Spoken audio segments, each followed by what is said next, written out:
Cette vidéo contient des allusions à des abus et des violences qui peuvent être douloureux ou traumatisants pour un certain public. Elle s'adresse donc à un public averti. Bienvenue sur la vidéo de Hope Project sur les Further Submissions et Fresh Claims, deuxième partie. La loi et les informations contenues dans cette vidéo sont correctes en date du 7 avril 2021, mais comme toutes les lois sur l'asile et l'immigration, cela changera peut-être dans le futur.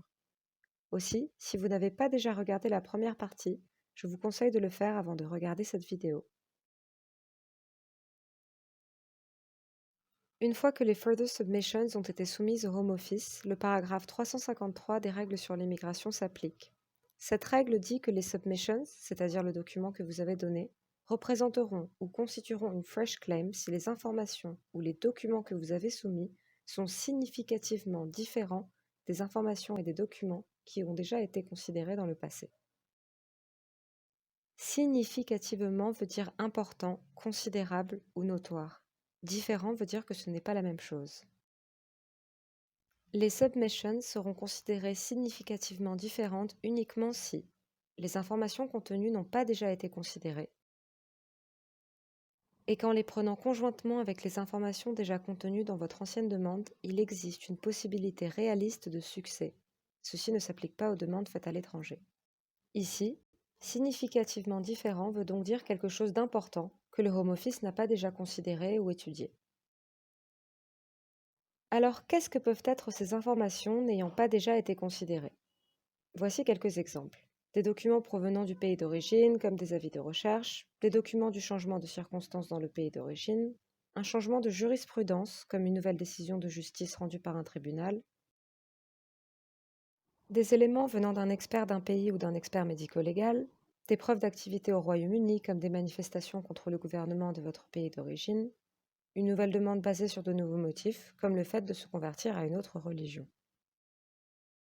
Dans la seconde partie du paragraphe 353 de ces règles, il est dit que les nouveaux documents, pris conjointement avec votre ancienne demande, doivent constituer une possibilité réaliste de succès. Mais comment est-ce que le Home Office sait si vos documents ont de réelles chances de succès ou non? Le cas de Diva Silan est l'un des cas les plus importants sur les Fresh Claims. Il est régulièrement cité et doit être compris. Les principes et les facteurs à considérer lors d'une Fresh Claim découlent de ce cas, et c'est la raison pour laquelle on les appelle les principes de Diva Silan. Voici un extrait de ce cas. Ce qu'il est important de noter, c'est que la décision du dernier juge est le point de départ de votre nouvelle demande, car c'est la dernière autorité qui a étudié et pris une décision sur votre cas. Ainsi, si le juge a considéré que quelque chose n'était pas plausible, peu probable ou que votre crédibilité est endommagée, le Home Office prendra cela comme le point de départ de votre nouvelle demande. Si vous aviez connaissance des faits avant ou au moment de votre première audience, mais que vous ne les avez pas mentionnés, ces informations seront traitées avec méfiance. Cela peut être le cas d'une femme qui n'a pas révélé des abus sexuels lors des entretiens ou lors de sa première audience car elle en avait honte, ou de personnes qui se méfient des autorités car elles ont été maltraitées par les autorités de leur pays d'origine, ou bien de personnes qui ont peur d'être jugées à cause de leur orientation sexuelle. Mais s'il existe une bonne raison pour laquelle ces informations ou ces documents n'ont pas été donnés au premier juge, le nouveau juge peut réouvrir le cas et le réexaminer. Cependant, le cas de Diva Silan nous dit aussi que, si les nouveaux éléments sont les mêmes que les anciens ou ne changent pas la donne, le Home Office et le nouveau juge se doivent d'accepter la décision du premier juge. Le cas est alors fermé car rien n'a changé. Prenons un exemple. Vous êtes membre d'un parti d'opposition dans votre pays d'origine et vous avez participé à des manifestations là-bas. Vous avez ensuite fui votre pays et demandé l'asile au Royaume-Uni. Le juge a considéré que seuls les hauts responsables de ce parti d'opposition étaient arrêtés par la police et que donc vous pouviez retourner dans votre pays d'origine sans problème, car le gouvernement ne vous portait pas d'intérêt particulier. Ensuite, dans le cadre de vos Further Submissions, vous fournissez des preuves sur votre participation à des manifestations au Royaume-Uni. Ces éléments sont en fait les mêmes que ceux que vous avez déjà fournis précédemment. Vous n'avez pas prouvé que vous étiez un haut responsable de l'opposition. La première décision reste donc inchangée. Cependant, les preuves seraient significativement différentes si les nouveaux documents prouvaient que vous êtes membre du parti et que vous avez été promu à un poste de haut niveau. Lorsque les further submissions ont été faites et qu'une décision a été rendue ou pas, il est possible que votre demande soit réexaminée. Le Home Office considérera les circonstances exceptionnelles mentionnées dans le paragraphe 353b des règles sur l'immigration. Le Home Office se penchera sur votre personne morale, votre conduite. Ceci inclut votre casier judiciaire et la nature des délits.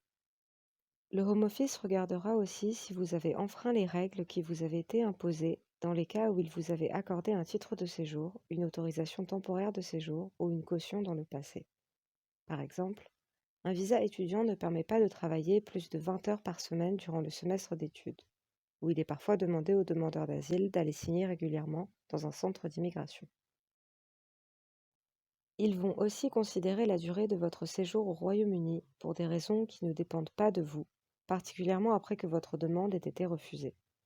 Par exemple, il est possible que vos further submissions soient en suspens depuis des années. Personne ne devrait être déporté hors du Royaume-Uni tant que ces further submissions sont en cours de considération. Les personnes sont aussi éligibles à recevoir le NAS Support, c'est-à-dire un hébergement et un soutien financier, pendant ce temps-là.